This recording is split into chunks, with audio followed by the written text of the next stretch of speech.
અમદાવાદના વાસણા બેરેજના તમામ ગેટ ખોલી નાખવામાં આવ્યા છે। સાબરમતી નદીમાં નવા નીર આવતા આ ગેટ ખોલવામાં આવ્યા છે।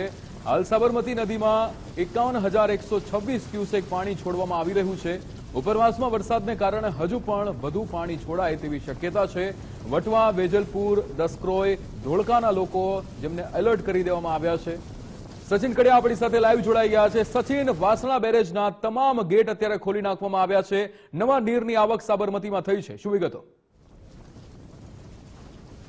ચોક્કસથી ખાસ ઉપરવાસમાં પડેલા ભારે વરસાદ અને ધરોઈ ડેમમાં જે પાણીની આવક થતા ધરોઈ ડેમમાંથી પાણી છોડવામાં આવ્યું છે અને સાબરમતી નદી અને સાબરમતી રિવરફ્રન્ટમાં પણ પાણીની આવક સપાટી છે તે નદીની ઉપર જવાની તૈયારી છે। ત્યારે વાસણા બેરેજના તમામ દરવાજા ખોલી દેવામાં આવ્યા છે, જેને પગલે જે દસક્રોઈ તાલુકા અને જે કહેવાય કે આસપાસના ગામો છે, ખાસ ધરોઈ થી પાણી છોડ્યા બાદ જે આ વિસ્તાર છે ધોળકા અને આસપાસના દસક્રોઈની આસપાસના તાલુકાના જે ગામડાઓ છે તમામ ગામડાઓમાં હાઈ એલર્ટ આપવામાં આવ્યું છે। કારણ કે આપ જોઈ શકો છો જે વાસણા બેરેજના તમામ 29-30 દરવાજા છે તે તમામ ખોલી દેવામાં આવ્યા છે।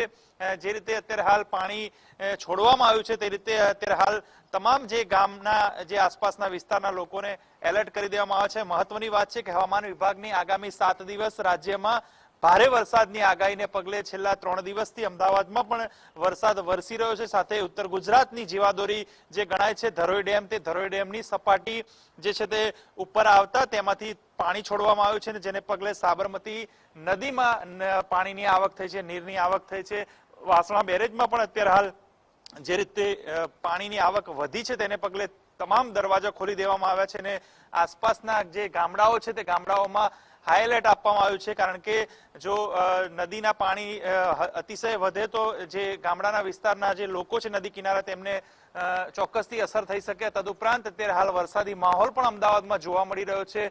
ભારે વરસાદની આગાહીને પગલે હાઈ એલર્ટ આપવામાં આવ્યું છે। ત્યારે અત્યારે હાલ જે વાસણા બેરેજના તમામ દરવાજા છે તે ખોલી દેવામાં આવે છે, જેને પગલે હાઈ એલર્ટ આસપાસના ગામોમાં આપવામાં આવ્યું છે। જી વિક્રમ। બિલકુલ, સમગ્ર માહિતી સાથે જોડાવા બદલ આપનો આભાર।